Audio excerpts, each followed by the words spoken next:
Tayo po bilang mga Kristiyano ay namumuhay sa dalawang realidad, visible at invisible. Hindi lahat ng bagay nahahawakan o nakikita natin, pero hindi porket invisible ay hindi na totoo. Lahat ng tao ay dumadaan sa mga visible problem, stress, kasakitan, relationship issue, broken relationship, mga physical, tangible problem, pero hindi porket wala kang nakikitang spiritual influence behind it, ay hindi ibig sabihin na walang may pakana nito. Naniniwala po ko that in most cases, many Christians are actually under attack. Your finances could be under attack. Your marriage could be under attack. Your confidence could be under attack because you could be cold but not confident. Yung ating personal life could be under attack. Ang ating simbahan could be under attack. Ang ating relationship sa isa't isa could be under attack. Ibig sabihin, may mga deeper battle behind the scenes na ang tawag natin dito is spiritual warfare. In most cases, it's not just a bad week. You are under attack. In most cases, you are not just going through a hard season. You are in a war. And I'm telling you this because I can feel in my spirit that for the past few weeks, I'm on a spiritual warfare. I believe that I am spiritually under attack. And because you can feel it in your spirit that what you are going through is not just an ordinary emotional, mental, or physical problem. There's something going on, and many Christians, especially the Bible reading ones, knows na there is something in me, I can feel it, na hindi ito basta physical, kundi meron itong spiritual influence. Because as a Christian, ang gusto ng kaaway, wasakin ang inyong pagsasama bilang mag-asawa. Satan wants to destroy the ministry and the church. Satan wants to drown your dreams with your doubt. Na hindi ka maniwala that you got what it takes. Gusto ni Satan na matempt ka na mag-settle for less. Matempt ka na magmadali. Na i-distort ang iyong identity at i-delay ang iyong pagsunod. Lahat ng yan ay assault ni Satan sa mga magagandang bagay na gustong iparanas ng Panginoon sa iyo. Pero meron akong magandang balita sa inyo. You are under attack for a reason. Ibig sabihin, hindi aatakihin ni Satan yung hindi threat. Now, sometimes we feel that Satan is a threat. But the fact that Satan is attacking you is a proof that you are a threat to him. That Satan is threatened by you. That Satan is not a threat, in fact, threatened siya sa'yo. Because Satan is after your testimony, Satan is after your calling. Come on, somebody. Amen? So this is not just a personal battle. He is after your territory. He is after your calling. He is after your testimony. Sabi siguro ni Satan, hanggat bata pa tong taong ito, wasakin na natin ang testimony niya. Kasi pag marunong na yan magbasa ng Bible, mahihirapan na tayo sa kanya. Why? So hanggat maaga pa, gusto ni Satan na wasakin ang iyong pagtawag, wasakin ang iyong testimony because he is after your calling. He is after your destiny. He is after your testimony. Kaya nga marirealize natin na mas matindi ang anointing, mas matindi ang struggle. The greater the anointing, the greater the battle. Yun nga lang minsan, pag dumadaan po tayo sa mga pagsubok ng ating buhay, minsan talaga parang mas nakafocus ka na doon sa sakit kesa sa point. Most cases, we see the pain but we don't see the point. Lahat, okay. Ang pain, ayaw natin kung walang purpose. It doesn't make sense to us. Right? But sometimes God wants you to go through, God will allow you to go through the pain. But you are in pain for a reason. There is a purpose for your pain. Lahat ng dumadaan sa purpose, masasaktan. Pero lahat ng sakit, meron din purpose. Amen? Sometimes you don't see it yet. You cannot comprehend it yet because you're so focused on the pain. Ang sakit na broken heart ako. Ang sakit na lugi ang aming negosyo. Ang sakit na tanggal ako sa trabaho. We're so focused on the pain, we don't see the point. You are in pain for a reason. And when you realize that you are in pain for a reason, sasabihin mo kay Lord, sige na nga Lord, kung may rason to, sige pa, saktan mo na ako Lord. Hindi lang natin gusto ang pain pag walang rason. Pero kapag ang pain may rason, come on now, willing tayong tiisin yung sakit. para sa purpose. Okay? Kaya yung mga magulang, kahit alam nilang masasaktan yung anak nila, pag in-injectionan yung anak nila, umiiyak yung anak nila, pumapalag yung anak nila, pero nanay pa mismo magsasabi sa doktor, Dok, injectionan mo yan. Kasi yung pain na yan, may purpose yan. So once you see the point of the pain, you will start to realize, meron palang rason ng Panginoon kung bakit niya ako inalaw dito. Kaya nga sabi ng Ephesians chapter 6, verse 12, for our struggle is not against flesh and blood. Ano sinasabi po ni Apostle Paul? Yung mga struggle na pinagdadaanan natin, hindi yan fleshly. Yung mga struggle natin is not flesh, is not blood, meaning it is against the rulers, authorities, and principalities of the powers of this dark world. Ibig sabihin, may spiritual force na kalaban ang mga Kristiyano. Ibig sabihin, yung battle natin, invisible, at yung battle intense. So hindi porket hindi mo nakikita, hindi siya totoo. Okay. Naalala niyo po si Jesus Christ, kasama ang kanyang mga disciple, nung tumatawid po sila ng Sea of Galilee. It happened many times, pero usually pag tumatawid sila ng Sea of Galilee, nakakaranas sila ng bagyo. Now let me take you to Mark. Ang sabi ng scripture, habang nasa gitna yung barko o yung bangka ng Sea of Galilee, watch this. Ang sabi ng scripture, a great wind arose. So dahil daw po dumaan sila sa matinding bagyo, nakita nyo na yung wave, okay? Dumating sila sa matinding bagyo, meron daw pong hangin na nag-arise. Okay? Pagkatapos na yung hangin ay nag-arise, yung hangin nagdulot ng waves. Okay? Now, yung waves humampas sa bangka. Yung waves tinulak yung tubig para mapunta sa loob ng bangka. Okay. So, may wind, may waves, may paghampas sa bangka. Gets?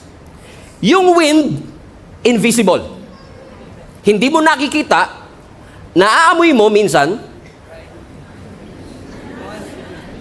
Okay? Okay? Yung hangin hindi mo nakikita, naaamoy mo minsan, pero hindi mo nahahawakan, pero yung hangin nagdulot ng waves. Yung hangin hindi mo nakikita, yung waves nakikita mo. Okay? Yung waves, yun yung humampas sa bangka. Yung waves, yun yung nagtulak sa tubig para pumasok sa bangka. Okay? So yung invisible, nag-cause ng visible effect. Okay? Are you following me? So minsan, nire-rebuke natin yung visible na hindi natin na-realize na yung visible effect ng invisible. Kaya pag balik mo yung waves, anak. Minsan, pag dumarating ang mga waves, nire-rebuke natin ang waves. Huminto ka. Hihinto ang visible, pero hanggat may invisible, babalik lang to. Kaya maraming Christian nagtataka, bakit ganon? Nirebuke ko na, paulit-ulit pa rin ako sa cycle. Kasi ang nirebuke mo yung waves, hindi mo nirebuke yung wind. Pero once na huminto ang wind, automatic hihinto ang waves. Come on now. So as long as, we have to understand, may mga spiritual invisible force na pwedeng magdulot ng sakit. At minsan nire-rebuke natin yung sakit, pero hindi natin nire-rebuke yung influence behind that sickness. Kaya minsan, gumaling ka sa sakit, pero nandun pa rin yung attack. Okay. Now, just to clarify, hindi lahat ng sakit ng tao ay bunga ng demonic influence. Okay, hindi porket high blood ka, ay inaatake ka ng kaaway. Come on. Hindi porket sumakit ang tiyan mo, inatake na naman ako ng diablo Hindi, naparami po kain nyo kagabi. O nagsama-sama na po lahat ng mga kinain natin. Di ba? Kaya minsan si Satan nagtataka na rin sa atin. Nananahimik siya. Halimbawa, na high blood ka. Sister, pag pray mo nga ako, inaatake na naman ako ng diablo. Sabi ni Satan, di kita ginagalaw Tataka na yung diablo sa atin Kaya sabi ng diablo, balang araw, aatin na nga ako sa Gia na yun Lagi na lang ako sinisisi ng mga tao rito No? So, just to clarify, hindi lahat ng problema mo ay epekto ng demonyo. Komprende mga kapatid? Pero posible na may mga dinaranas tayong paulit-ulit na sakit, paulit-ulit na aksidente, na maaaring inaalaw at nangyayari because merong spiritual, invisible influence behind it. Okay? Naalala niyo po sa Bible yung babae na merong infirmity for 18 years? Now, ang sabi ng scripture, meron daw isang babae na parang na-paralyze yung kanyang upper body, and because of that, nakuba siya. Okay? Hindi siya maka-straighten up, and for 18 years, how many years? 18 years, laging puro lapag lang nakikita niya. Puro sapatos, puro alikabok, puro lupa, until na-meet niya si Jesus Christ. Kasi pag na-meet mo ang ating Panginoon, hindi na lang lupa makikita mo na pati langit. Hallelujah. Hallelujah. Come on now. Amen. So ano nangyari? Balikan natin. Ano ang sabi ng Luke chapter 13 verse 11? And a woman was there who had been crippled by a spirit for 18 years. She was bent over and could not straighten up at all. So when Jesus saw her, he called her forward and said to her, Woman, thou art loosed. You are set free from your infirmity. Verse 13, then Jesus put his hands on her, and immediately she straightened up and praised God. What a beautiful story, isn't it? So once again, meron daw isang babae na crippled, bent over, may sakit, so ibig sabihin, pwede mong ipag-pray na pagalingin ni Lord, correct? But watch this, balikan natin yung verse anak. As sabi ng scripture, a woman was there, highlight this part, who had been crippled by a spirit. So hindi lang siya basta may sakit. May spirit na naging dahilan kung bakit siya crippled in the first place. So now, hindi lahat ng pagkakuba, pagkasakit, physical sickness ay gawa ng demonyo. Pero at least in this text, makikita natin na may mga sakit na bunga ng spiritual demonic attack. Okay. Nasusundan nyo naman siguro po ako, no? Okay. Kilala nyo yung mother-in-law ni Peter? Yung nagkalagnat? Sino sa inyo nagkalagnat? O may lagnat ngayon? Okay, para sa inyo to. Yung mother-in-law ni Peter, nagkalagnat. Lumapit kay Jesus Christ. Ayun gusto ko sa ating Panginoon, mula lagnat hanggang cancer. Na walang imposible sa ating Panginoon. Amen? So sabi ng scripture, merong mother-in-law si Peter na lumapit kay Jesus Christ, mataas ang kanyang lagnat. Buksan natin ang Luke chapter 4 verse 38 to 39. So Jesus left the synagogue and went to the home of Simon. Now Simon's mother-in-law was suffering from a high fever. So si Simon, si Peter yan. And they asked Jesus to help her. Verse 39. So Jesus bent over her and rebuked the fever, and it left her. She got up at once and began to wait on them. Now that's interesting to me, kasi ang lagnat hindi mo nire-rebuke. Highlight that part. Hindi mo siya nire-rebuke. Usually ang lagnat, iniinuman ng Biogesic, Bioflu. Iniinuman ng paracetamol. Correct? Pero it's interesting that Jesus, instead of saying, be healed, pwede bang sabihin ni Jesus Christ, be healed? Gagaling? Yes. Why would he rebuke it? Now, I find that interesting. It fascinates me. So I look for the Greek dictionary. And guess what? When I look at the Greek word of the word rebuke, ang Greek word niya, show it to them, epitimao. Everybody say epitimao. Anong ibig sabihin ng epitimao? Ang epitimao, mga kapatid, is the same Greek word na ginamit kung saan ni-rebuke ni Lord ang storm at ang demons. So, hindi lahat ng lagnat, demonic attack.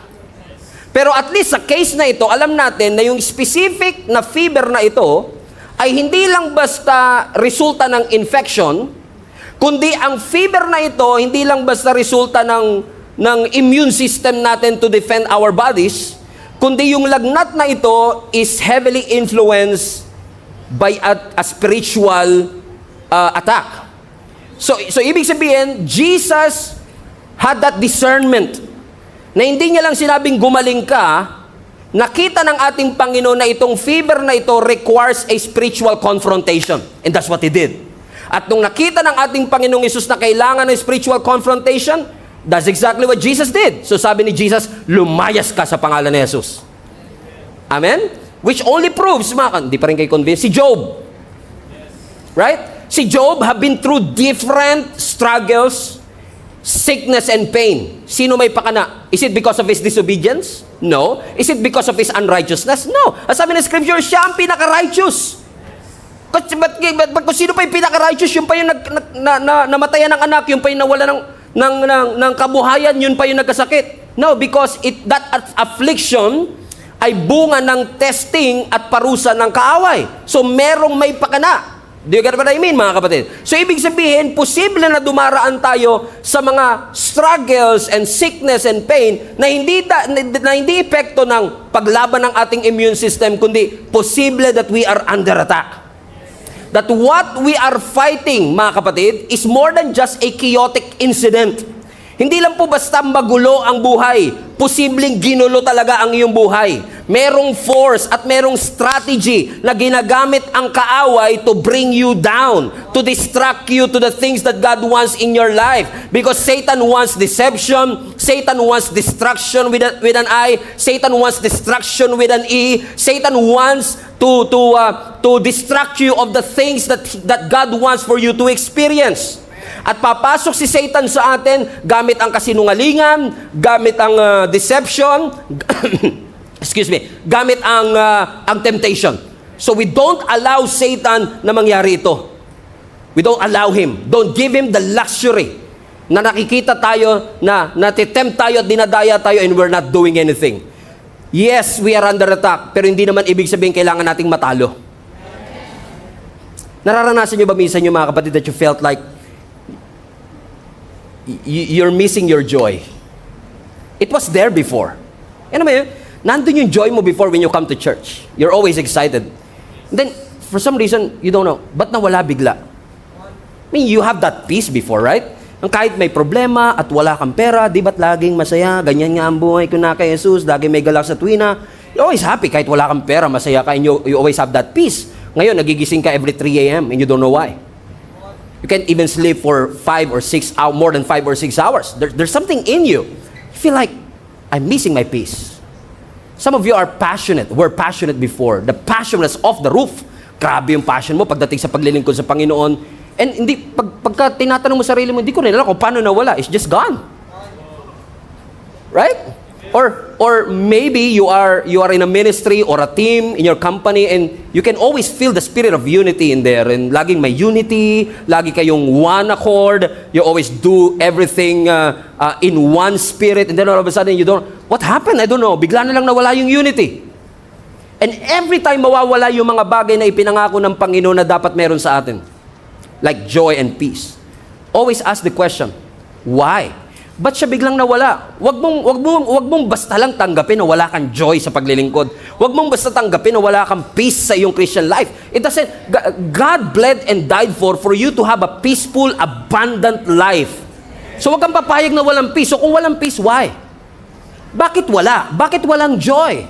Now, when we lose our joy, when we lose our peace, when we lose that unity or passion, it could mean two things. Number one, either nawala mo siya, or ninakaw siya. Nawawala ba talaga yung joy? Pastor, yes. For example, in Revelations chapter 2 verse 4, no? Kinonfront ng ating Panginoon ng isang simbahan na sabi niya, this is what I am against you. You have lost your first love. You have lost. You have lost your first love. So, mahal mo, nandun yung love mo kay Lord, and then all of a sudden, it's gone. Pero good news yung nawala. Kasi pag nawala, mahahanap mo pa. So, ano sabi ng Panginoon? Okay, you lost your first love. Verse 5, ang sabi ng verse 5, but remember where you have fallen. So, ang susi para mahanap mo yung nawala, alalahanin mo kung saan nahulog. Trace back. Balikan mo yung lahat ng nangyari. Saan nga ba ako nagkamali? Ano yung mga bagay na ginawa ko na nawala? Hindi kasi pala ako lagi na nakaka-attend ng church. Pagkagising ko ng umaga, cellphone agad ang binubuksan ko, hindi salita niya. I don't pray as often as I had before. So, when you trace it back, nakikita mo, kaya siya namula because of my negligence and laziness. Kaya sabi ng Panginoon, you can trace it back. You will remember. Alalahanin mo kung saan mo siya nahulog. Paano kung hindi nawala? Paano kung ninakaw? Now, yan, pag ninakaw na, kahit anong alala mo, wala na yan, hindi mo na mababalik. Nawala na siya eh. Correct? At kapag may nawawala, o ninakaw for that matter, kapag yan ay ninakaw, hindi porket may presence ng magnanakaw, kailangan mo nang magpanakaw. Okay ba kayo? I mean, okay.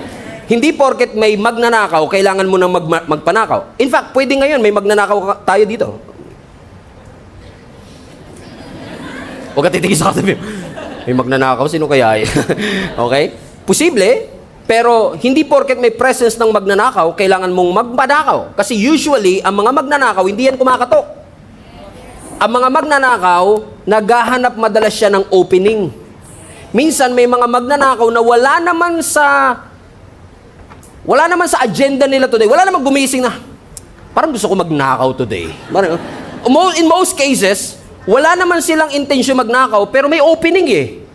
May bago, Lord, salamat, answered prayer pala to. Oh. O kahit magnanakaw, nagpe-pray din yan eh. Wag sana ako mahuli, wag sana ako mahuli. Diba? So as long as may opening, pwede kang manakawan. Spiritually speaking, ganun din mga kapatid. Hindi porket may kaaway, magpapatalo tayo. Hindi porket may presence na spiritual warfare, kailangan tayo magpadain, no. Because Jesus died for each and every one of us. Pero nag-aantay si Satan ng opening para patuloy at paulit-ulit tayong nakawan ng ating kaaway. Komprende mga kapatid? Amen? So for example, sa Bible, for example, kay Adam and Eve, ano ang kasalanan ni Adam and Eve? Kinain nila, talagang solo lang ako ngayon, no? Okay, kinain niya, hindi man na tayo interactive today. Okay, kinain niya yung bunga na ipinagbabawal, correct? Ano ang opening na ginamit ni Satan para magkamali sila? Doubt. Sabi ni Satan, did God really say? Pinagduda muna sila sa Word of God eh. So ginamit ni Satan na opening yung pagdududa. Si David, ano ang kanyang isa sa mga malaking kasalanan ni David? Adultery, right? Ano ang ginamit ni Satan na opening? Kung bakit nakapag-commit siya ng adultery? Idleness. Nasa gera dapat siya, nagpahinga siya. Yung idleness, passiveness, wala siyang ginagawa. And Satan saw that opening. At ipinakita ni Satan kay David si Bathsheba habang nagtitake a bath. Si Cain, pinatay niya ang kanyang kapatid na si Abel. Ano ang tunay na kasalanan? Murder. Pero ano opening? Jealousy. Si Judas. Ano ang kasalanan ni Judas? He betrayed Jesus Christ. Anong opening? Greed. Pinalakas yung greed, naging greed 7. O grade 1 lang dati yun eh. Ngayon grade 7 na. O, dahil pinabayaan yung greed, lumaki yung opening, pinagbili niya ang ating Panginoon into 20 pieces of silver. Makikita niyo mga kapatid, yung kasalanan is usually a result of an opening. So do not give Satan an opening. Amen? Stand firm in the Lord. Amen? Kasi yung lust, pwedeng gamitin ni Satan yan. Yung unforgiveness, come on. Pwedeng gamitin ni Satan yung hindi natin pagpapatawad. Amen? As an opening to bring you down. 5 taon na yung galit mo na yan. Bakit ako manghihingi ng sorry?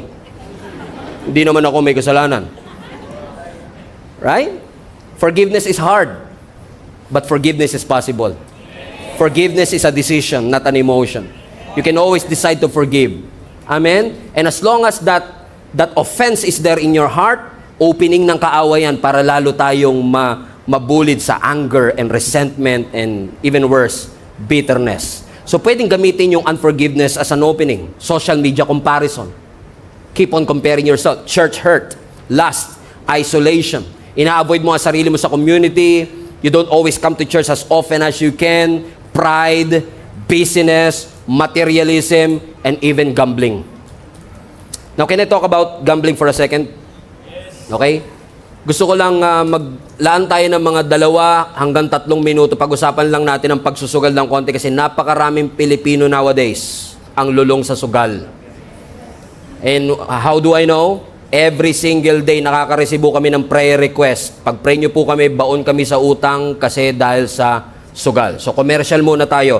2 to 3 minutes. Shall we? Nothing beats a J2 holiday. Right now, you can save up to 50 pounds per person. Okay. Everybody say gambling. Now, ang pagsusugal po ay nakaka-addict at ang pagsusugal ay nakakawasak, hindi lang ng personal na puso, kundi ng buhay. Kapag sinasabi natin, Pastor, ang pagsusugal naman is just a game. No, it's not just, it's more than just a game. It's a heart issue. Bakit? Ipinopromote po ng pagsusugal yung greediness. And every time we gamble, pakiramdaman natin laro lang siya, every time magsusugal tayo, yan po ay senyales ng kawalan natin ng tiwala na ang Diyos magpo-provide ng ating pangangailangan. Yung bagay, yung resources, yung pera na ipinagkatiwala ng Diyos sana sa iyo, you are trying to put your hope and confidence sa game of chance kesa sa Diyos. Ano ang sabi ng Bible? Trust the Lord your God with all your heart. It doesn't say, trust the sweepstakes with all your heart. Hindi sinabing trust, ayoko ng pangalanan nyo online game, baka pag di nyo alam, curious pa kayo, laruin nyo, piso lang naman, magiging 5,000 daw. Okay? Okay? So, trust the Lord with all your heart and lean not on your own understanding. And I've seen and I've known personally, marami po akong kilala personal, na mga maayos ang buhay, maganda ang mga trabaho, maraming na-invest na mga property na ngayon po ay baon sa utang. Nagsimula lang po sa panalo. In fact, if I may tell this story, one time, after nilang mag-work, binigyan sila ng tip. Tip lang ng kanilang kliyente. At inaya siya ng kaibigan niya. Sabi niya, tara, magkasino tayo. Hindi tayo tataya ng pera natin. Yung tinip sa atin, yun lang yung itataya natin. Alam mo, tinaya nila, nanalo sila. Dahil nanalo sila, nawili siya, ngayon ang problema niya, baon siya sa utang. Umiiyak, devastated, pati tuition fee ng anak niya, pinangsugal niya, pati mga kayamanan ng kanyang mga father and mother-in-law, naubos niya, walang kamalay-malay yung asawa niya, naubos na lahat ng pera nila sa bank account. So, hindi lang to basta laro. Nagsimula sa laro, naubos ang kanilang pera, nalamatan pa ang kanilang pamilya. Pag tinignan mo mga taong ito, hindi naman sila tamad, masisipag sila magtrabaho. Yun nga lang, because they are so addicted to it, nakita ni Satan yung opening, greed. Anong ginamit ni Satan? Yung billboard sa EDSA. Tumaya ka rito, 100 pesos lang. O nga, 100 pesos lang. Wala namang mawawala sa akin eh. Amen? And I believe, I don't mean to offend anybody, but I believe na yung pagmamadali natin is a sign of the lack of wisdom. Ang mga nagmamadali, walang wisdom. Amen? Tanong nyo, dahil nagmamadaling yumaman, anong ginawa? Nagnakaw. May wisdom ba sa pagnanakaw? Wala. Ang papakita lang sa iyo, magkano makukuha mo. Hindi niya papakita yung consequence. Pwedeng masira ang buhay mo at ang buhay ng iyong pamilya. Amen? Sa pagmamadaling yumaman, anong gagawin ng iba? Taya tayo sa loto. Kaya sabi ko nga sa inyo, pag nakita ko kayong tumataya sa loto, guys. Ibig sabihin, tanungin nyo rin, ba't nandun ako? Magkasama tayo. Oh, 'di ba? Tataya, anong papakita sa atin ng media? Oh, may nanalo 125 million. Inspire ka, nanalo 125 million. Pero hindi papakita ng media yung milyong-milyong taong tumaya pero talo. Sabihin natin, 10 piso lang naman yung ticket sa loto eh. Magkano na ba ngayon? O ba't alam nyo? Huli! Got you, man! I got you! I got you! Okay, hindi ko alam kung magkano yun eh. Anyway, 10 piso lang naman, wala namang mawawala sa akin. And every time people say that, I always tell them, akala mo lang walang mawawala, but actually, ang nawala is yung trust mo that God will provide. Nawala yung lordship ng Panginoon na si Lord ang magbibigay sa iyo. If you think about it, lahat ng klase ng sugal, umaasenso ang sugal, nagbe-benefit ang sugal sa pagkatalo ng iba. Wala namang mananalo kung walang natatalo sa sugal eh. So, ibig sabihin, kaya siya nagpa-prosper kasi may kailangang matalo. I mean, nag-guess yung sinasabi ko mga kapatid, unfortunately, it has become a stronghold na nagli-lead sa pagkabaon sa utang at pagkawasak ng maraming pamilya. What is the Bible saying about this one? Buksan po natin ang 1 Timothy chapter 6, verse 9 to 10.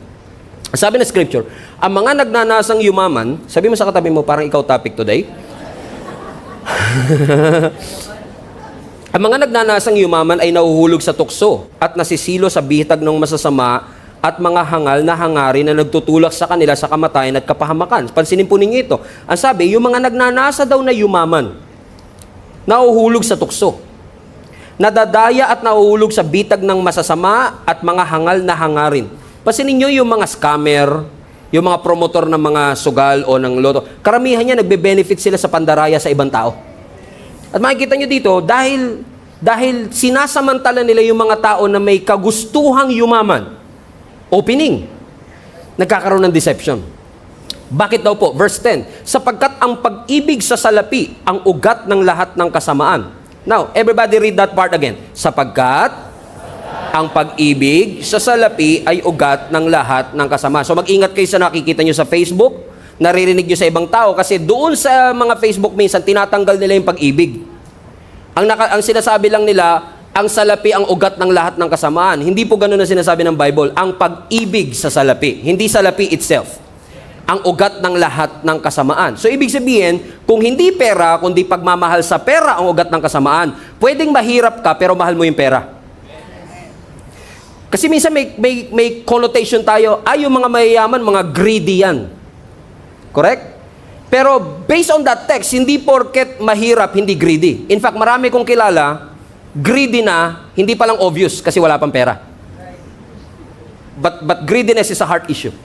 Ang sabi ng scripture, dahil sa paghahangad na yumaman, dahil sa pag-ibig sa salapi, amen, tayo ay nalalayo sa ating pananampalataya. In our pursuit to get rich, in our pursuit to have a well of life, ano po ang sabi ng Bible? Tayo po ay nabubulid sa kasamaan.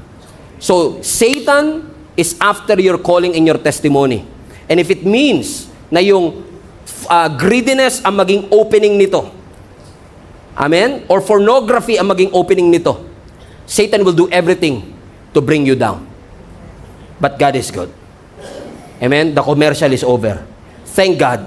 Mahirap na tayo ay inaatake ng kaaway. It's challenging for us sometimes to really fight that battle.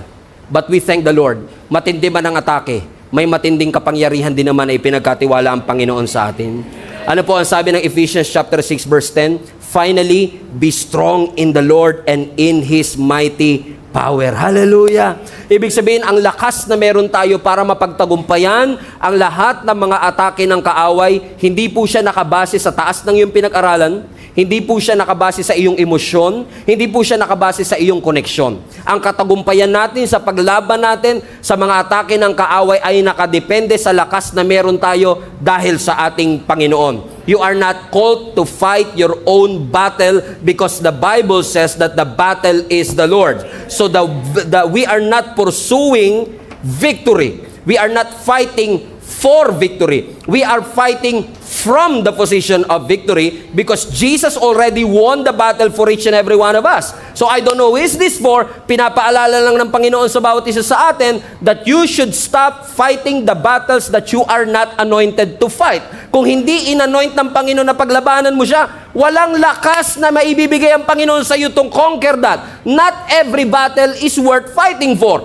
Hindi porket inimbitahan ka, oo ka na kagad. Hindi porket pinost ka nila, magre-reply ka na kagad. Hindi porket na misunderstood ka, kailangan mo mag-explain. Choose your battles wisely. Come on, somebody. Hindi porket dinisrespect ka nila, magre-react ka na kagad. Iniiwan ka nila, maghahabol ka naman. Come on now. Prinobo ka nila na wala naman ang iyong kapayapaan. Listen to me. Hindi takot si Satan sa mga Kristiyanong malakas ang boses. Takot si Satan sa mga Kristiyanong malakas manalangin kay Lord. Amen? Manalangin na alam niyang hindi niya kaya on his own. Kaya ipagkakatiwala niya na lang. He will let go and let God do the work. Because this is not my battle. The battle is the Lord's. Amen? Palapakan natin ng Panginoon. And that's what, before we land this plane, this is exactly what happened to David. Si David payat, maliit, he's weak, he's not trained. He looks ordinary, inexperienced, and yet, when he faces Goliath, David was not talking about his Goliath. He was talking to his Goliath. Okay, you don't get it. David was not talking about the giant. He was talking to the giant. Magkaiba yung talking about the giant to talking to the giant. Kamusta ka na, sister? Ito, may sakit pa rin. You're talking about the sickness. But once you talk to the sickness, fever, lagnat, lumayas ka. So you are talking to it. So when David faced Goliath, he was not talking about the size of Goliath. He was not talking about the might of Goliath. He was talking to Goliath. Na ang sabi ni Goliath, today, God will deliver you into my hands. Amen? Ano sabi ni Scripture? Walang kamalay-malay si David nung araw na yun. 40 days nang nasa labanan ang kanyang mga kapatid na mga soldier kasi hindi siya qualified. Yung mga kapatid niya, mga experienced warrior and soldier, and all of a sudden, yung mga Philistines, hinamon ang mga Israelites sa isang standoff at duelo. Ang sabi ng Philistine representative na si Goliath, pumili na lang kayo ng representative ninyo na ilalaban ninyo sa akin. Pag nanalo ako sa inyo, lahat kayo alipin namin. Pero pag nanalo kayo sa akin, well, mananalo kayo, lahat kami magpapaalipin sa inyo. Alam nyo, 40 days, more than a month, binibilitel, pinapahiya ni Goliath ang nation of Israel. Kahit yung hari nilang si King Saul, walang magawa. Yung pinaka-qualified, pinaka-equip, hindi kayang lumaban, bahag ang kanilang buntot. Isang buwan mahigit, 40 araw. Imagine niyo, twice a day kang ni-humiliate. Mga duwag, mga bag ang buntot. Wala pa rin kayo representative na ilalaban sa akin. More than a month, lahat sila naka-stand off lang. Until finally, on the 40th day, Jesse, tatay ni David, tinawag ang kanyang anak-anak, dalhin mo nga itong tinapay at keso sa iyong mga kapatid. So, ang purpose ni David, kaya siya nandun sa Valley of Elah, hindi para labanan si Goliath. Kaya iba sa inyo, wala kayong kamalay-malay. Kanina gumising lang kayo, kala nyo magsisimba lang kayo. Wala kayong kamalay-malay ngayon ang divine appointment nyo sa Panginoon. Nababaguhin ng Panginoon ang takbo ng inyong buhay, that this is going to be your defining moment. So, ang sabi ng scripture, Arte, hatid mo itong tinapay at keso sa iyong kapatid. So, pag pinagsama mo yung tinapay at keso, cheese bread. Okay? So, ihatid mo itong cheese bread na ito. Come on now, that's biblical. Okay?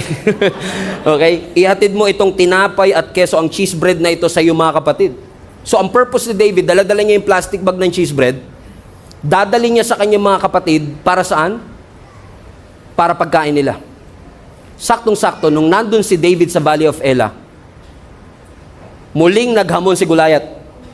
Sabi, mga duwag, wala ba kayo ilalaban sa akin? Pumili kayo ng representative nyo na ilalaban sa akin. Or else, lahat kayo aalipinin namin.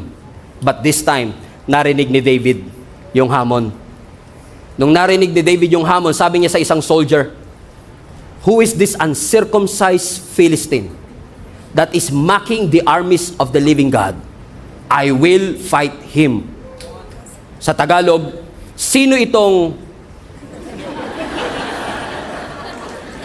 support na ito na humahamon?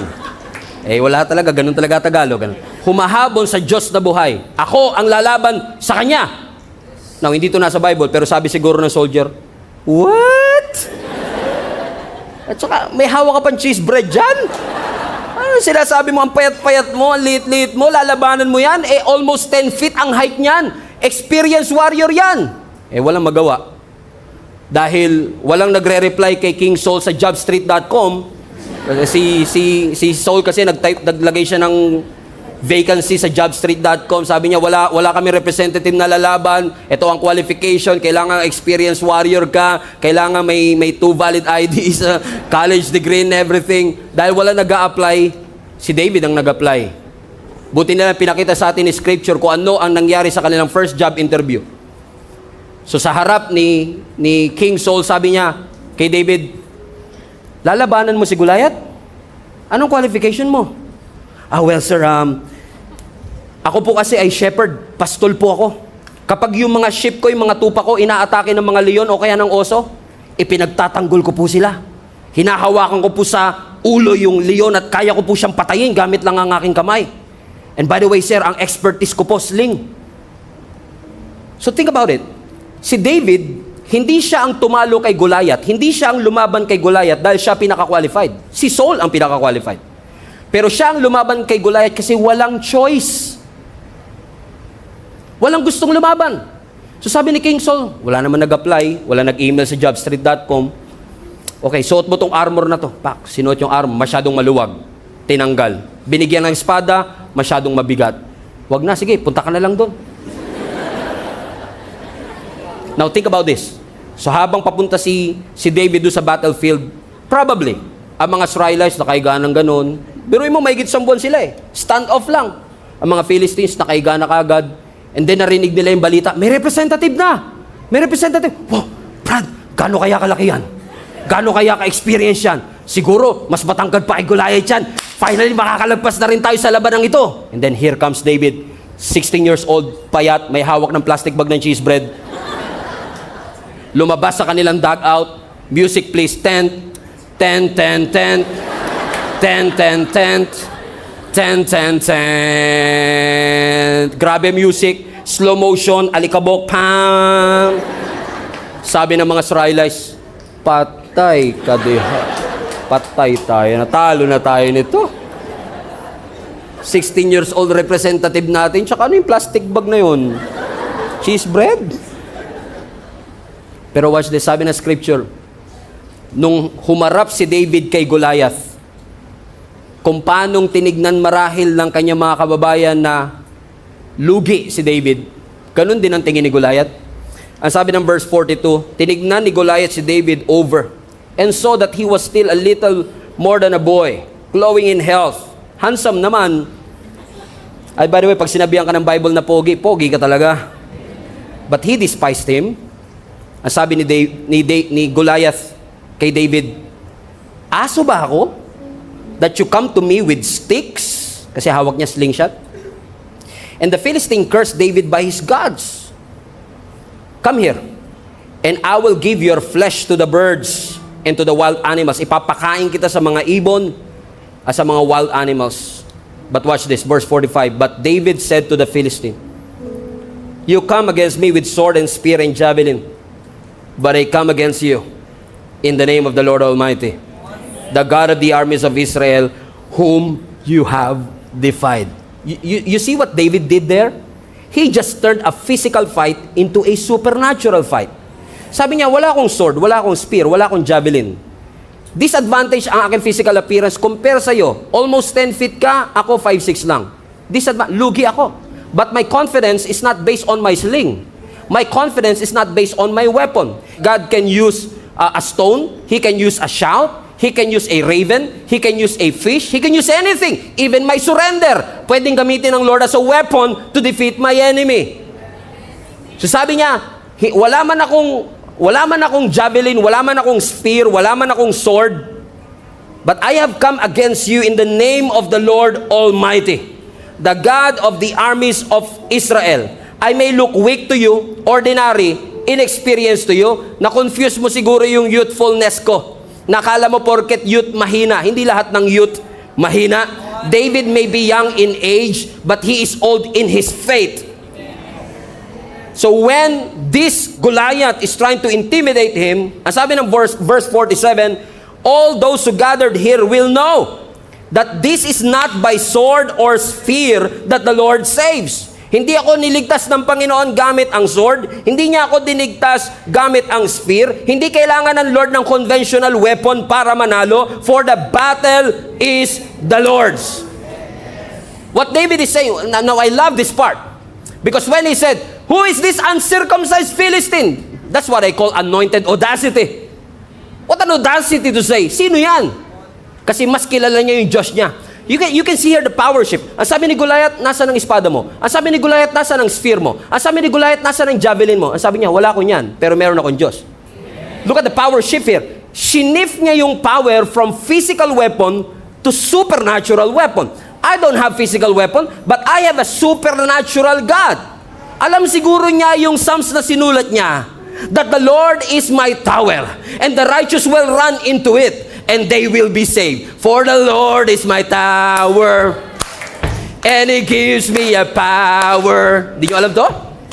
To tear down the works of the enemy. Alam ni David that the name of the Lord is a strong tower, and the righteous will run into it, and they will be saved. There is a visible limitation, pero lahat ng visible limitation that we have doesn't limit the power of our God.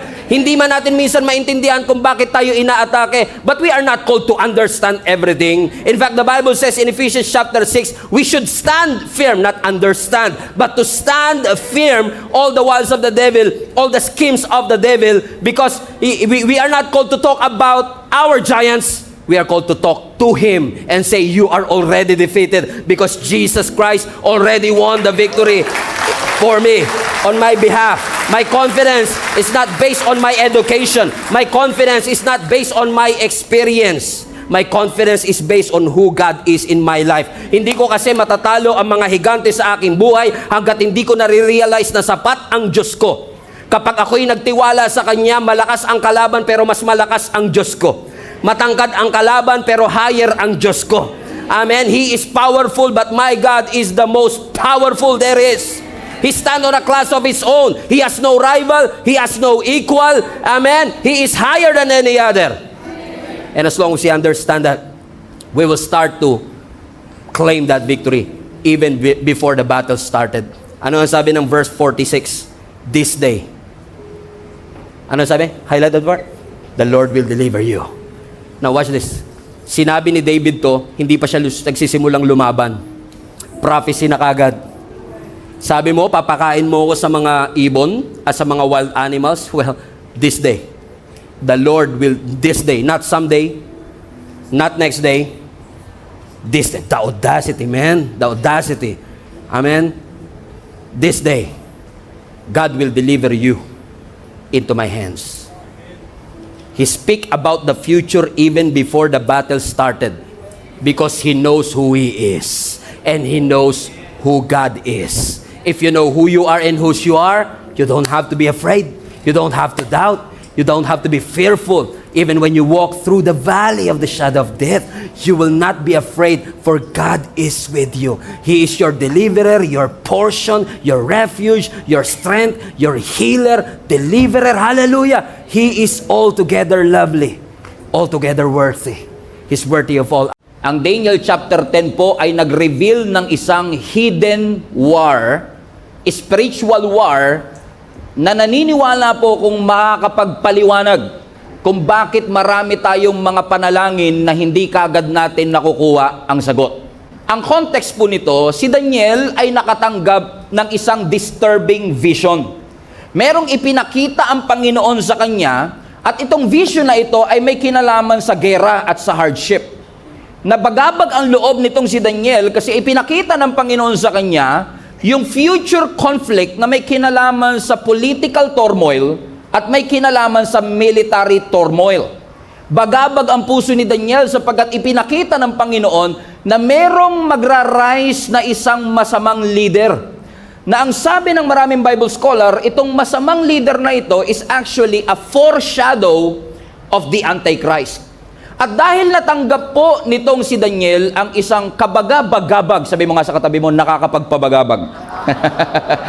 Okay, dahil natanggap ni Daniel ang isang nakakapagpabagabag na vision, na merong isang masamang leader na mag-a-arise, na magkakaroon ng military conflict and military turmoil, nag-fasting si Daniel sa loob ng 3 linggo. Sabi mo sa katabi mo, mukhang hindi mo kayang maging Daniel. Sabi mo nga sa katabi mo, okay, hindi mo kayang maging Daniel, okay? Okay, so 3 linggo, dahil na-disturb itong si Daniel, gusto niyang maliwanagan siya. Lord, may ipinakita ka sa akin, pero anong ibig sabihin nito? So dahil wala siyang understanding and wisdom patungkol sa kanyang nakita, nag-fasting siya ng 3 weeks. With deep mourning, may pagluluksa, na hindi siya kumakain ng anumang karne at hindi siya naglo-lotion for 3 weeks. Yun yung concern ng marami sa inyo. Hindi yung pagkain ng karne. Yung, hindi ako makakapag-lotion for 3 weeks, Lord. Walang skincare. Oh? Noong unang panahon kasi, yun ay sinyales ng kanilang pagluluksa. Kung pamilyar ho kayo sa Middle East kasi very dry ang kanilang weather, so moisturizer and lotion is a must. Okay? Kaya pansinin niyo yung mga OFW from Middle East, ang pasalubong Jergens. Oh, kasi nga doon sa mura ho kasi sa Middle East. Dry na dry po ang kanilang weather. So to cut down story short, no, for 3 weeks nanalangin siya, nag-fasting siya, hindi siya kumakain ng karne. And for 3 weeks, watch this, nananalangin siya sa loob ng 3 linggo, wala siyang makuwang sagot. Hindi siya aware na habang nag-aantay pala siya ng sagot, siya pala ay under ng spiritual attack. And after 21 days, wala pa rin yung sagot, pero may dumating na isang anghel. At itong anghel ng Panginoon na ito, nung ipinadala, nung nakausap si Daniel after 21 days, ang sabi sa kanya ng anghel, huwag kang mag-alala, kasi since day 1 pa lang, day 1, narinig na ng Panginoon ang iyong panalangin. Ang gandang assurance, ano? Na hindi pala porket hindi mo nakikita yung sagot, hindi sumasagot ang Diyos. Hindi pala porket hindi mo nakikita yung galaw ng Diyos, ay hindi gumagalaw ang Panginoon. Because apparently, 21 days niyang inantay ang sagot sa kanyang panalangin. Hindi niya nakuha, pero ang sabi ng anghel, huwag kang mag-alala kasi day 1 pa lang nakuha, narinig na ng Panginoon ang sagot sa iyong panalangin. However, ang sabi niya, ipinadala na yung sagot nung day 1 pa lang, pero merong spiritual forces, territorial spirit sa kingdom of Persia. Now, Persia is a modern day Iran. Okay? So, merong spiritual forces na territorial na kumukontrol sa mga leader ng Persia na yung answered prayer mo hinarangan nitong mga spiritual forces na to. Kaya day 1 pa lang nasa iyo na dapat, pero dahil may spiritual force na humarang. So pasinin nyo, no? Yung invisible na battle nag-cause ng visible na delay. Okay, ulitin ko ha. Invisible yung battle, wala siyang awareness na habang siya'y nananalangin, nakikipaglaban pala yung langit para sa kanyang panalangin. No, so ibig sabihin yung invisible na laban, hindi niya nakikita, nagko-cause ng visible delay. Yun yung problem nating maraming Christians nowadays. Masyado tayong frustrated sa delay, hindi natin nakikita yung invisible battle. Sinusukuan mo na kasi delay, pero ipinaglalaban pa pala ng Panginoon. Come on now. Amen. Sabi mo sa katabi mo, wag mong sukuan. Okay? Ipinaglalaban pa. So, ang sabi ng Bible, nung dumating itong anghel after 21 days, inassure siya ng anghel, unang araw pa lang narinig na ng Panginoon ang iyong mga panalangin. Ibig sabihin, the answer of heaven is there, pero yung answered prayer nakatagpo ng resistance mula sa impyerno. Which is, I believe, a lesson in and of itself to each and every one of us. Fasten your seatbelt. Na minsan nakala mo, porket wala pa yung prayer request mo, at hindi pa sinasagot ng Lord ang panalangin mo, pakiramdam mo, ini-ignore ka ng langit. Pakiramdam mo walang pakialam ang langit. Pakiramdam mo hindi nagko-cooperate ang langit. Pakiramdam mo ayaw makipag-coordinate o ayaw makipag-cooperate ng Panginoon sa iyo. But let me tell you this, you are not ignored. You are opposed. Hindi ka binaliwala. May opposition lang doon sa iyong prayer. Ano kaya yung maidudulot ng answered prayer na yan? That the hell is willing to block it and intercept it. Ano kaya ang pwedeng maidulot dito sa pananampalataya mo na gagawin ni Satan ang lahat para hindi mo matanggap ang sagot sa iyong mga panalangin? So hindi inignore ng Lord si Daniel, hindi niya nakuha ang sagot sa panalangin niya dahil kulang siya sa pananampalataya. Full of faith si Daniel, he was not ignored, but he was opposed. So ibig sabihin mga kapatid, hindi lahat ng delay sa buhay mo natural. May mga delay na bunga ng opposition ng kaaway.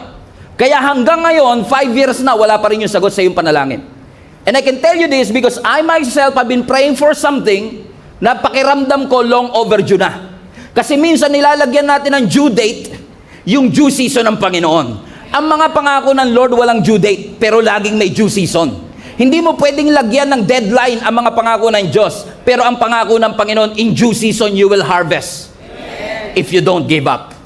If you keep on keeping on. If you will keep on praying and persevere, ang sabi ng Scripture, you will receive it. To the point, na ang sabi ng Scripture, day 1 pa lang, nagpadala na ang Diyos ng anghel para sabihin kay Daniel, ito ang kasagutan sa iyong panalangin. So nagpadala ng messenger angel, unfortunately, because matindi ang answered prayer, matindi rin ang resistance. So dahil hindi pa dumarating in 3 days, nagpadala ang Lord ng another reinforcement. But this time, a warrior angel, archangel. Ano yung mga archangel is one of the most prominent angels in the Bible. Pag sinabing archangels, chief of angels. So you have to, we don't have time for theology, but you have to understand na sa langit, ang mga angel may ranking yan. So may mga messenger angel katulad ni Gabriel, pero may mga archangel, chief of angels. Ito yung mga leader of the heavenlies na warrior in and of itself. Minsan lang, kailangan lang natin tanggalin sa isip natin yung itsura ng angel. Kasi minsan, pag nakakita ka ng maganda, ang cute mo. Girl, you're my angel. You're my darling baby. Diba? Kasi pag nakakita ka ng cute, laging angel. Pero kung titignan niyo po kasi tayo pagka sinabing angel, yung naka-diaper, maliit yung pakpak, mga pang-Valentine's ba? Di ba? Pero tignan niyo sa Bible, every time makakakita sila ng anghel, napapaluhod sila, napapadapa sila sa takot. So kung hindi nakakatakot ang itsura ng anghel, imagine niyo, nakita ni Moses ang anghel, sabi niya, ang cute. Hindi nga ganun.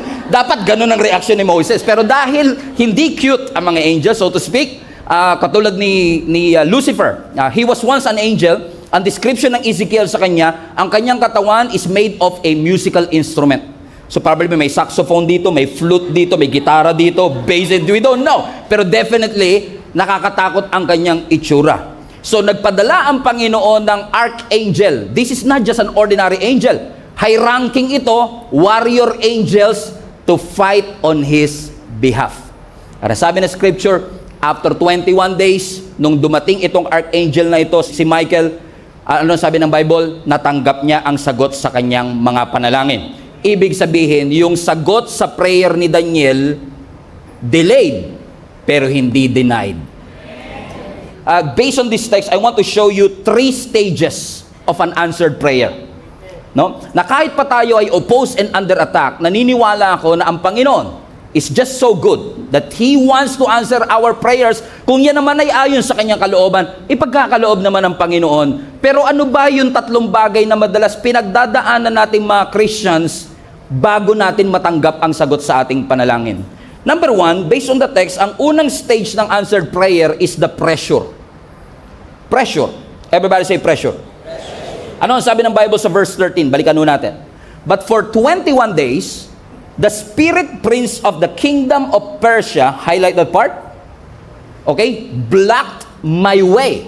So ibig sabihin, itong angel messenger, papunta na sana siya para ihatid ang kasagutan, pero hinadlangan siya. May resistance. May pressure para hadlangan yung sagot sa kanyang mga panalangin. Magandang correlation to doon sa main text natin last Sunday sa Ephesians chapter 6 verse 12 na ang sabi that our struggle is not against flesh and blood.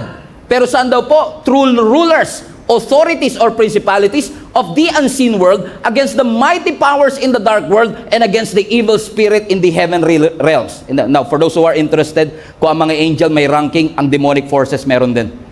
May rulers, principalities, mighty powers in the dark world, and against evil spirits in the heavenly realms. Anong ibig sabihin nito? Dahil nanalangin itong si Daniel for understanding, hinadlangan ng kaaway na matanggap niya yung understanding na yon at nagpadala ang kaaway ng opposition, ng pressure para hindi niya matanggap ang sagot sa kanyang mga panalangin.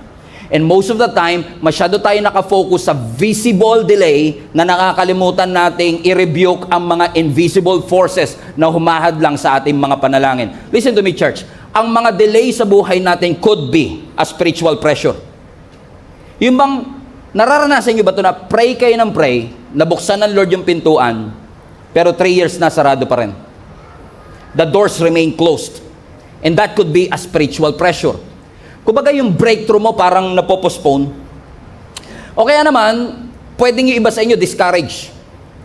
No, parang ayaw mo na mag-pray kasi nagpe-pray ako, di naman sinasagot. Ayaw mo na mag-serve kasi nagsiserve ako, wala namang fruit. What's the point? Sinasabi mo, susuko na lang ako kasi what's the point of serving? What's the point of reading the Bible anyway? What's the point of praying? What's the point na nagsisilbi pa ako sa Panginoon? Parang hindi ko naman makita ang breakthrough. That could be a spiritual pressure or confusion. Tulad niyo, litong-lito ka. Di ba? Confusion. Okay? Dati, ang clear ng pagtawag ng Lord sa'yo. Ang clear ng direction. But all of a sudden, yung klaro naging malabo. It becomes unclear and now you're confused. What is your identity in Christ? You are confused about your relationship with God. You are confused dun sa iyong identity. You are confused about your calling. You are confused about, ano na ba? Saan na ba ako pupunta? Saan ba ako dinadala ng Panginoon? And that could be a spiritual pressure na pinagdadaanan natin mga Kristiyano. And in case hindi pa kayo makarelate, baka dito makarelate na kayo. Fatigue. Natulog ka, paggising mo, ina-expect mo, rested ka, pero nung natulog ka, 8 hours, paggising mo, pagod ka pa rin. Ang tawag doon, fatigue. Unusually tired. Ibig sabihin, lahat ng ginagawa mo parang mechanical, lahat na lang parang routine. You cannot seem to See, anong point, anong why, anong reason ko ba ito ginagawa, na kahit maliliit na task, parang ang bigat gawin. Why? May fatigue. You are not just tired, you're fatigued and burnout. And all of these things are actually spiritual pressure na ginagamit ng kaaway para tayo ay pahintuin. Katulad ni Elijah, remember? Si Elijah, nung tinalo niya po yung 450 prophet ni Baal, na nagpababa siya ng apoy, remember that? Na buong half day, pray ng pray ito mga false prophet, walang apoy na bumagsak. Pero si Elijah, saglit lang. Kasi totoo Diyos mo, pag totoo ang Diyos mo, saglit lang talaga. No? Nanalangin siya ng apoy, bumagsak yung apoy. It was a huge achievement. It was the talk of the town. Viral sa YouTube. Come on now. Okay, chinapchap sa TikTok. Viral sa TikTok. Pero after ng achievement, after ng victory, asan si Elijah? A few hours later. Asan si Elijah? Nandun, burnout, depressed. At sabi niya, ako lang naman ang nag-iisang prophet na natitira pa. He was overwhelmed. He was depressed because even prophets gets overwhelmed too. Even the strong gets tired too. Hindi porket malakas, hindi napapagod. Hallelujah. Amen. Hindi porket anak ng Diyos, hindi porket anointed, ay hindi na napapagod. And that's exactly what happened to Elijah. Pero anong ginawa ng Panginoon? Amen? Imbis na sigawan siya, anong sabi ng Bible? Pinakain siya, pinagpahinga siya, and he was able to do ministry again because he was well-rested and well-fed. Sabi mo sa katabi mo, baka gutom lang yan. Okay, baka pagod lang yan. Amen? Even Jesus have gone through overwhelmed seasons sa kanyang buhay. Sino sa inyo nakakaranas kayo ng overwhelming feeling sa inyo? Na parang, you feel small with this kind of task. Parang, you feel weak. You feel like you don't have the education, the experience for it. Even our Lord Jesus have felt that way. On the Garden of Gethsemane, ang sabi ng Scripture, He sweats like drops of blood because of the overwhelming pressure, so to speak, na alam niyang ibebetray siya, ipagkakanulo siya ng mga taong pinag-invisan niya ng kanyang panahon. Mga taong nakasama niya. Pero tatandaan niyo to, yung simula kung saan na-overwhelm siya, ang sabi ng Scripture, doon din nagsimula ang katagumpayan ng bawat isa sa atin. Amen? Alam niyo kung bakit? Because sometimes pressures are necessary. Some pressures are necessary. Kasi ang switch ng ilaw, hindi bubukas ang ilaw pag di mo in-applyan ng pressure. So magkakaroon lang ng ilaw pag may pressure. Ang musical instrument, hindi tumutugtog ng walang pressure. So may mga breakthrough sa buhay natin na hindi natin makakamit kapag di tayo dumaan sa pressure. So pressures are necessary, and in fact sometimes pressure is the only way. So sometimes we have to welcome those pressure. Even David have gone through overwhelming sense of pressure. Imagine niyo mga kapatid, hinahabol siya ng mismong hari. King Saul was trying to kill him. And for 10 years he was running for his life. And finally, ang sabi ng Bible, nung nasa kuweba itong si David at nagtatago dito sa hari na gustong pumatay sa kanya, he made an encouraging and inspiring statement that I want you to read. Sabi ng Psalms 142 verse 3 to 5, when I am overwhelmed, you alone know the way I should turn. Wherever I go, my enemies have set traps for me. I look for someone to come and help me, but no one gives me a passing thought. No one will help me. Anybody can relate to that? No one cares a bit what happens to me. Verse 5. And then I prayed to you. And I said, you are my place of refuge. And you are all I really want. Now listen, si David nasa kuweba, isolated, under stress, emotionally unstable, emotionally drained. At habang nananalangin siya, napatunayan natin kung kanino tayo. Kasi ang pressure, it will reveal who you are and whose you are. Hindi lang i-reveal ng pressure kung sino ka. I-reveal din ng pressure kung sino talaga ang Diyos mo. Amen? Na, sabi ng Bible, nung na-overwhelm ako, napagod ako, hiningan ko ng tulong yung mga taong akala ko makakatulong sa akin. Nilapitan ko sila para makahingi ako ng tulong. Na-frustrate lang ako kasi people will disappoint you. Pero nung lumapit ako sa iyo, sabi niya, at sinabi ko, Lord, ikaw ang aking sandigan. You are my refuge. And na-realize ko, you are the only one that I need. Balik mo nga yung verse 5, anak. What's this? Ang sabi ng scripture, nanalangin ako, sabi ko, you are, highlight this part, you are my place of refuge. Now listen, nasa kuweba siya at this point. Nasa cave. Literally, ang refuge niya yung cave. Yun ang nagiging shield niya para sa mga gustong humabol sa kanya. Pero hindi niya sinabing, itong cave na to ang aking refuge. No, he recognized kahit anong tibay ng cave, kahit anong tago ng cave, ang tunay na makakapagligtas sa akin, ang tunay na makakatulong sa akin, hindi yung kuweba, kundi yung mismong ating Panginoon. I don't know who is this for. Gusto ipaalala ng Panginoon sa atin, hindi finances ang tunay na kuweba natin, hindi education ang tunay na refuge natin, hindi connection ang tunay na refuge natin. Ang sabi ng Bible sa Psalms 46, God is our refuge and He is our strength. By the way, refuge, strength. Refuge, sandigan. Strength, lakas. Ano man ang kailangan mo, offense or defense, God is with you all along. Amen? Kung kinakailangan itago ka ng Panginoon sa kanyang malabay na pakpak, itatago ka ng Panginoon. Pero kung may mga pagkakataong kailangan mong lumaban, He is your strength. Amen? The name of the Lord is a strong tower. The righteous that will run into it, they will be saved. Palapakan natin ang Panginoon. He is a refuge. Amen. Hinahabol ako ng kaaway for many years. Yung hari mismo, nakapost ang poster ko kaysahan. Kalat ako sa social media. Hinahanap ako ng may pinakamataas na katungkulan sa ating bansa. And yet, ang sabi niya, alam ko Lord, ikaw ang aking tanggulan. Ano sinasabi ni David? This problem is bigger than me. But my God is bigger than this. So the storm is bigger than me. But my God is bigger than this storm. This battle is bigger than me, but my God is bigger than this storm. This mountain is bigger than me, but my God is bigger than this mountain. This burden is bigger than me, but my God is bigger than this burden. I am overwhelmed, but I'm still anointed. I am overwhelmed, but I'm still chosen. Hindi ako overloaded, overflowing ang grace ng Panginoon sa aking buhay. Palapakan natin ang Panginoon. Hallelujah! Everybody say, God is my refuge. God is my refuge. So sa mga panahon na pakiramdam mo magbe-breakdown ka na because of the pressure, tandaan mo to. What if akala mo magbe-breakdown ka na pero ang totoo nagbe-breakthrough ka pala talaga? What if lang? What if lang? Kasi alam nyo, ang mga eroplano, pasensya kayo, marami ako illustration about eroplano. Mahilig kasi talaga ako sa eroplano. Pero alam nyo, ang eroplano, pinakamatinding resistance na kukuha ng eroplano pag pa-take off na siya.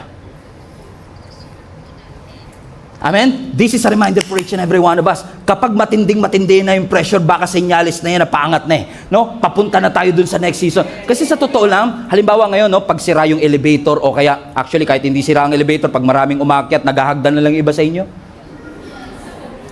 Parang ang sama ng tingin nyo. Gawan nyo naman ang paraan to, Pastor. Every week na lang ako naghahagdan.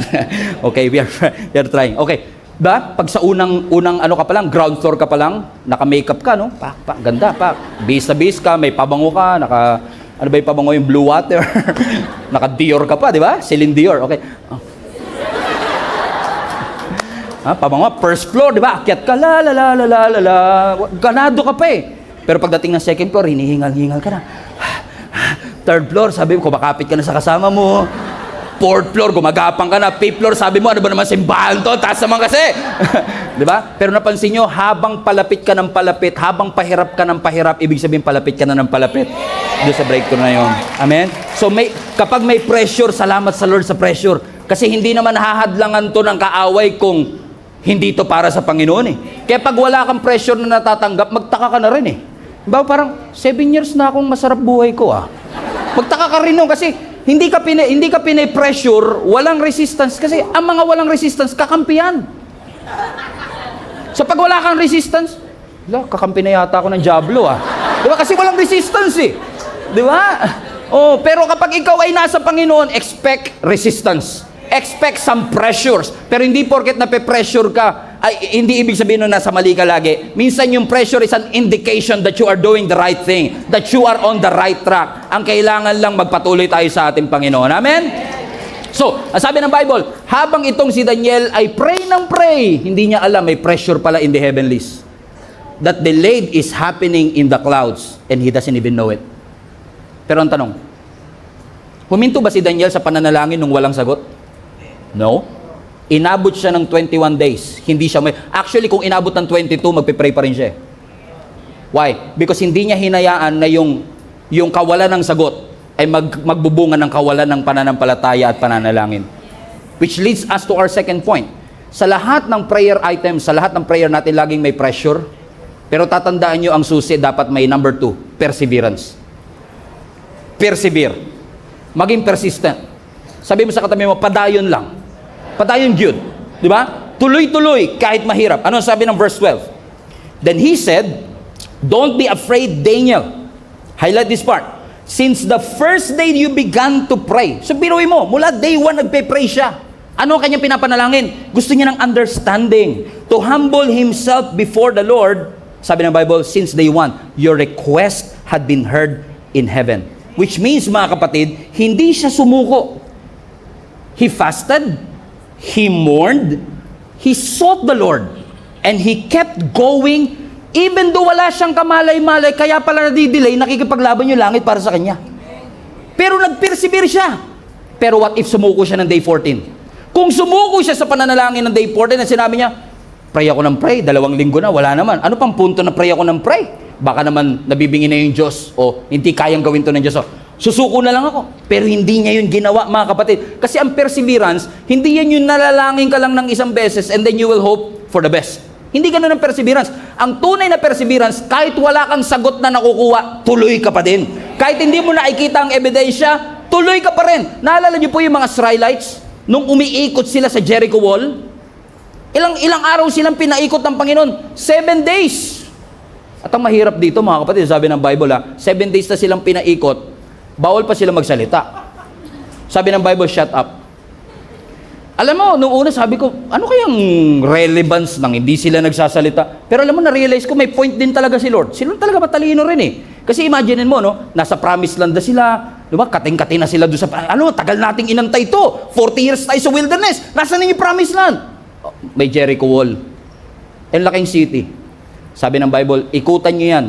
Huwag kayo magsasalita. Every day. So imagine niyo to, unang araw, pinakintab nila yung espada, pinakintab nila yung armor, nilutuan silang asawa niya ng champurado. Honey, sweetheart, mukhang mapapalabang kayo today. Makakalaban yung mga taga-Jericho. Oo nga eh. Pero di ko nga alam yung request ng leader natin. Weird nga, sabi niya, bawal daw magsalita. Pero iya mo na. Pero imaginein mo, kung pwede silang magsalita. Pag-ikot nila, Jericho Wall. Alam mo, Brad, nagtataka ako dun kay Joshua, yung leader natin. Pero mo, 40 days na tayo nasa wilderness, paikot-ikot tayo. Pagdating ng promised land, ikot na naman. May ikotophobia na tayo. Di ba niya alam yun? Natakot na tayo sa ikot. Lahat na lang buong buhay natin, ikot tayo ng ikot. Kung inayaan ng Lord na nagsasalita sila, baka walang lumalabas sa bibig nila kundi pagrereklamo. Day 1 pa lang yun. Day 2. Pag uwi ng soldier nung gabi ng day 1, oh honey, parang walang galos yung arbor mo. Nagtataka nga ako doon kay Josh eh. Kasi dapat lalabang kami. Hindi kami, pinaikot lang kami. Bawal pa kami magsalita.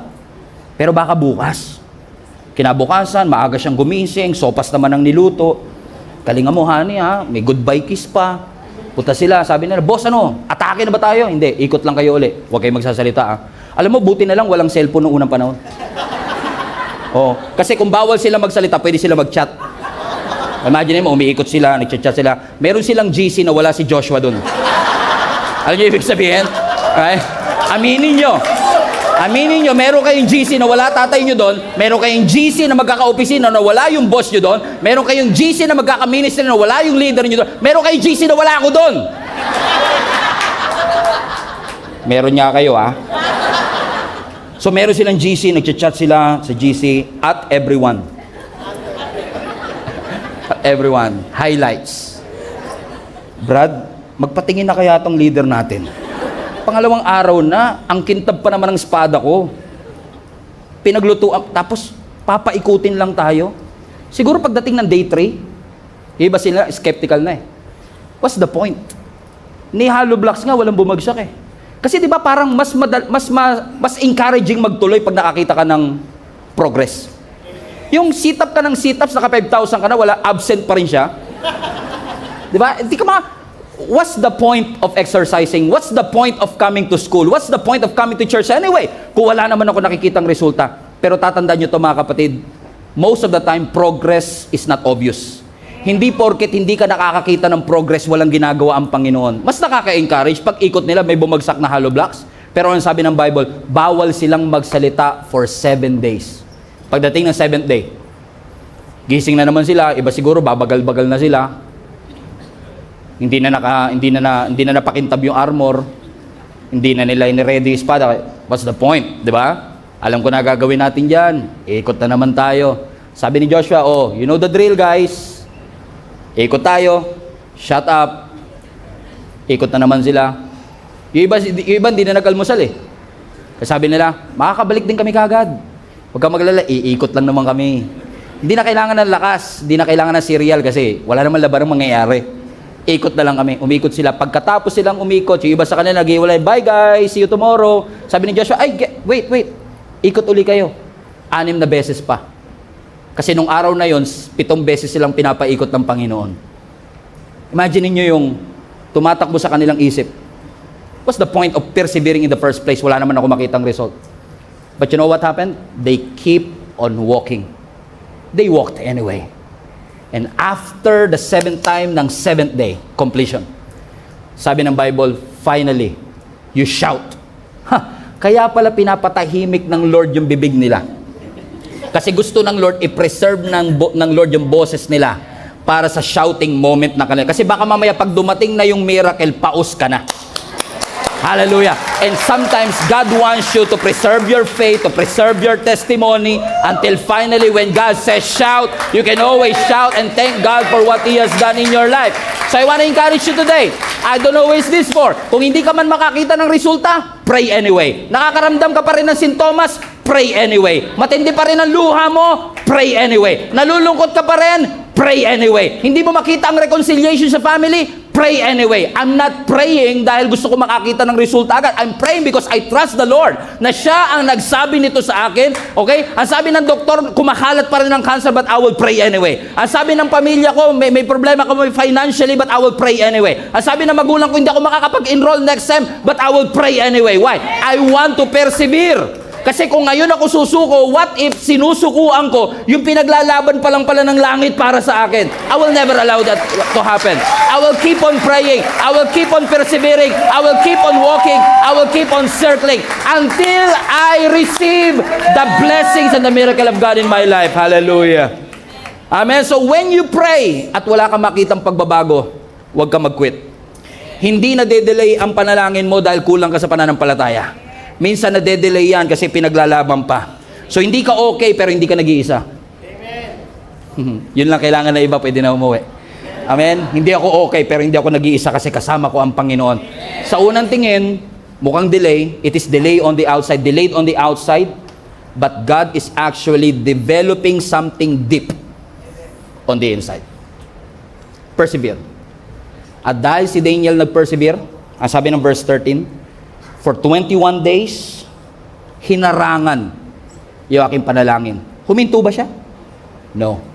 Until finally, nung 21st day, highlight this part, Michael, one of the archangels, came to help me. Pag di ka sumuko, may pressure, nag-persevere ka at di ka sumuko, darating yung pangatlo, provision. Help is on the way. Finally, after 21 days, nakakita siya ng progress. Here comes an angel. Hindi niya nakita yung nangyayari, pero the heaven is fighting for him. Day 1 pa lang nag-dispatch na ang Panginoon ng angel messenger. But apparently, itong angel messenger, hindi makarating because he was blocked by these high-ranking demonic officials too. Kaya ang sabi ng Bible, nagpadala ng high-ranking din. Pansinin niyo ito, no? Humingi si Daniel ng understanding. Humingi siya ng explanation sa kanyang vision. Sabi ng Lord, dahil explanation yan, ang sagot niyan, information. So nagpadala ang Lord ng angel messenger kasi information lang naman eh. Pero nung hindi dumating yung information, nagkaroon ng intervention. Nag-intervene ang Diyos. Hindi kaya ng messenger, ipadala niyo si Michael. which is one lang of many archangels. Ano ang sabi ng Bible? Dahil ipinadala itong si Michael the archangel, he was able to defeat, hallelujah, itong demonic forces na humahad lang sa mga sagot sa panalangin nitong si Daniel. Ano ang lesson na pinapaalala ng Panginoon sa atin? Simpleng-simple lang. Nakabantay ang langit sa iyong pananalangin. Alam ng Diyos ang status ng parcel mo, hallelujah. Alam ng Diyos na delay na yung skincare mo na pinadala mo sa Lazada. Alam ng Diyos na na-delay na. Hallelujah. Yung mga, katulad ng parcel, di ba? Yung parcel natin, pag umorder ka, may status yan. In ship. Di ba? Babalitaan ka pa niyan, lumabas na sa pabrika. Di ba? Na-ship na. Hindi ka pa bayad. Pinapak na nila eh. Hindi ka pa bayad ha. Binabalot na nila.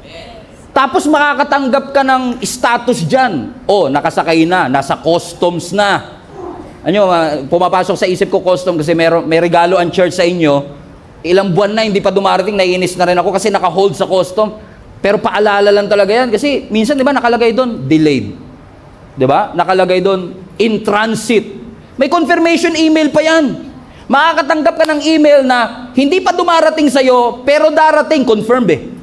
At nakakapagtaka minsan, mas may tiwala pa tayo sa email confirmation kaysa sa confirmation ng Word of God. That when you seek Him, He will answer you.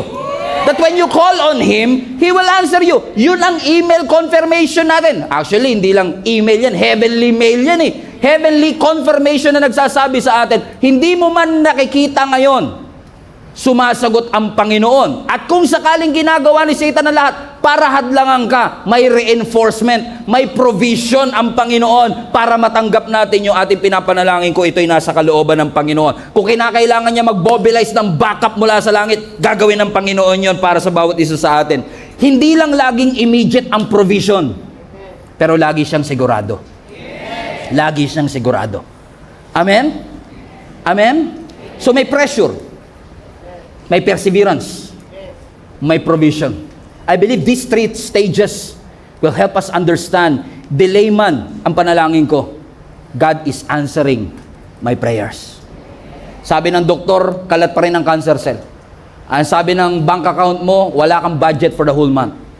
Ang sabi ng pamilya mo, mukhang wala ng panahon, wala ng pag-asa na magkabalikan pa o mag-restore pa yung relationship. Pero ano yung sinasabi ng scripture? When you keep on persevering, praying about it kahit hindi ka pa nakakakita ng sagot. 21 days kay Daniel, maaaring 21 months sa'yo. But I want to encourage you, keep on praying. Hindi natin nakikita pero posibleng nakikipaglaban ang kalangitan para matanggap natin ang sagot sa ating mga panalangin. Ba't mo sinasabing, gusto ko na mamatay? Eh kung gusto pa ng Lord na mabuhay ka, ba't mo kailangan sumuko? Ba't mo sinasabing, wasakin ko na ang buhay ko? Kung gusto ng Panginoon, gusto pa niyang ayusin naman, ba't ka susuko? Kung hindi ka pa nga sinusukuan ng langit. Keep on persevering. The best is still yet to come because the provision is on the way, help is on the way, the answered prayer is on the way. Amen? God is the one who will lead you. Sunod ka lang kay Lord. Kung sinabi ng Lord maniwala, maniwala. Kung sinabi ng Lord magtiwala, magtiwala. Kung sinabi ng Lord hakbang, hakbang lang. Because God is the one who will lead you through it. Naalala kayo mga Israelites, di ba? Nung lumabas sila ng Egypt, ang Diyos nasa unahan nila. Habang naglalakad, walang Waze noon. Walang Google Maps noon. At kung meron man siguro nakakaalam ng daan, kasi si Moses lang ang educated sa kanilang lahat, is probably Moses who knew the way. Pero ano sabi ng Bible? Sa kanilang paglalakbay, ang Diyos ang nasa unahan. Minsan, hindi ang Lord magpapadala ng provision kasi siya mismo yung provision. Minsan, hindi anghel ang ipapadala kasi siya mismo ang pupunta. The sin is too bad. It messes our life. You're too sick. You're too messy para magamot ng simpleng good works lang. Alam ng Panginoon, hindi kaya ni Abraham na iligtas ang mundo. Alam ng Lord na hindi kaya ni Moses na iligtas ang mundo. Kaya Diyos na mismo ang bumaba. Amen. Ang sabi ni Isaac sa kanyang tatay na si Abraham, Tay, meron tayong kahoy, meron tayong apoy. Asan po yung ihahandog? Ang sabi ni Moses, the Lord Himself. Hindi, iba kasi yung the Lord will provide, sa the Lord Himself will provide. Pwede siya mag-provide through an angel. Pwede siya mag-provide through a person. Pero when God says, I myself will provide, Buhay ko mismo ang ibibigay ko para sa kabayaran ng iyong kasalanan. That makes a lot of sense. And God is the one who is leading the entire nation out of it. Ano sabi ng Bible? Moses answered the people, don't be afraid. So habang ang mga Israelites naglalakbay papunta ng wilderness, nakaharap nila ang pinakamatinding blockage, Red Sea. At habang sila'y nasa Red Sea, kahit si Lord lang nasa unahan nila, pag tumitingin sila sa likod, nakikita nila mga Egyptian na umahabol sa kanila. Because apparently, itong Egyptian leader, pumayag na lumaya sila, pero nagbago ang isip, habulin natin sila. So habang sila nasa harap ng Red Sea, nililid sila ng Panginoon. Pagtingin nila sa likuran, nandun ang Egyptian na humahabol sa kanila.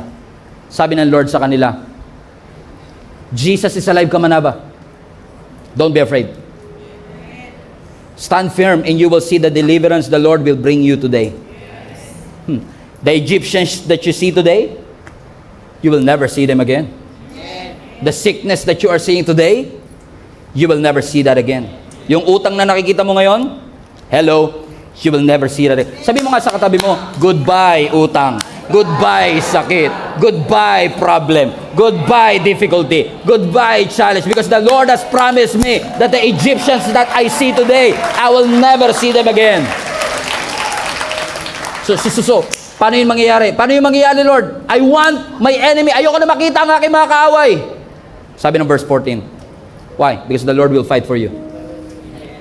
Highlight this part. You only need to be what? To be still. Napairalin natin logic natin. Ang mga Egyptian, sakay-sakay ng Mercedes-Benz. Yung chariot nila, yun ang Mercedes-Benz noong unang panahon. Sila, naka-walk by feet. Palang. Kahit saan mo dalhin, laging mauuna yung Mercedes kaysa sa paa. Tapos sasabihin pa ni Lord, huwag kayong matakot kahit may Red Sea. Stand still. Lord, dapat ang logical, run. Ang logical, run as fast as you can. Ang bilis ng humahabol, oh. Pero sabi ng Lord, stand still. Minsan si Lord, pag nag-suggest, di mo maintindihan, no? Lord, nanalangin ako ng deliverance. Tapos gusto mo, pag ganito po kasi yan, Lord, no? Explain ko lang. Pag huminto po ako, kasi naglalakad nga ako, nahabol na ako eh. Tapos hihinto po ako, mas lalo po ako maaabutan. Tingin nyo, na-miss ng Lord John? No. He's sovereign. He's all-knowing. He knows exactly what to do. So listen, nung huminto sila at nag-stand still, asa si Lord ulit? Nasa unahan nila, leading the way. Sabi ni Lord, stand still. Watch what happened. Ang sabi ng verse 19, then, the angel of God, that's the presence of the Lord. Highlight this part. Who have been traveling in front of Israel's army, withdrew and went behind them. So, sabi ng Lord, hinto na kayo. Lord, maaabutan mo kami. Meron kasi kayong hindi nakikita na nakikita ko. Basta sumunod ka lang. Stand still. Okay? Nung nag-stand still sila, sabi ng Bible, the angel of the Lord na nasa unahan nila, nag-shift sa likod nila. And the pillar of cloud also moved from in front and stood where? Behind them. So imagine nyo to. God was leading them. Si Lord nasa unahan nila. And then all of a sudden, God shifted His position to protect them. So now, God was literally in between His people and their enemy. God, listen, God is fighting on their behalf. Hindi ka pababayaan ng Panginoon. Amen? God Himself have shifted His position. Ginamit ng Lord in essence sa kanyang sarili para maging barrier between His people and their enemy. Hindi siya basta nagpadala ng tulong, siya mismo ang naging tulong. So God is not just leading you, He is positioning Himself between you and your enemy. And watch this, ang sabi ng Bible, pati yung pillar of cloud na nagiging lilim nila, lumipat mula sa unahan papunta ng likod. Tuloy natin ang basa. coming between the armies of Egypt and Israel. Highlight this part. Throughout the night, the cloud brought, everybody, darkness to the one side and light to the other. So lumipat yung pillar of cloud, naghatid ng ilaw sa kabilang side, at naghatid ng kadiliman sa kabilang side. So nagkaroon ng dilim sa mga Egyptian, nagkaroon ng liwanag sa mga Israelites. Listen to me, the same presence have different result. Na yung presensya ng Diyos, kakampi ng mga nagmamahal sa Kanya. Pero bangungot sa mga kaaway ng Diyos. Hallelujah. Ang mga Israelites, they are enjoying the clarity. They are enjoying the comfort. They are enjoying His presence. Ang mga Egyptians, ano sabi ng Scripture? They were confused. They were blinded. They don't know what to do. Nasabi ng Bible, tunay natin basa sa last part. Ano sabi ng last part? So neither went near. Highlight that part. Neither went near the other all night long. Dahil ang mga Egyptian is so confused and blinded, hindi nila maatake ang mga Israelites. Think about it. Gumamit pa ang Lord ng supernatural pause. Nagmamadali silang habulin, sabi ng Lord, watch lang, dyan lang muna kayo. Because God will deliver His people. My friends and family, I want to encourage you today, hindi ka ini-ignore ng Diyos. Hindi ka binabaliwala ng Panginoon. Oh, amen? God wants you to follow and obey His commandments because if needed be, kung kinakailangan mag-shift ng position ng Panginoon, He will always stand between your enemy and His people. He will always stand between the gap of life and death. He will always stand between the gap of curse and blessing. Why? Because our God is a gracious God. He is a merciful God. And He is willing, amen, na yung delay dun sa clouds, He is willing to set a provision, a reinforcement for you to be able to experience the answer to that prayer in Jesus' name. He wants to preserve His people. He wants to protect His people. So church, huwag niyong sukuan ang pananalangin para sa inyong pamilya. Huwag niyong sukuan ang pananalangin para sa provision. Huwag niyong sukuan ang pananalangin kahit ang sabi ng doktor, experimental drug na lang ang iyong pag-asa. Huwag kang sumuko sa pananalangin. Yes, you might feel that you are too small or too weak for it, but your God is always bigger, higher, taller than any other. Whatever sickness that you are in, the name of Jesus is greater than any name. The name that is above all name. His name is Yeshua. His name is Savior. His name is Emmanuel. His name is Jesus.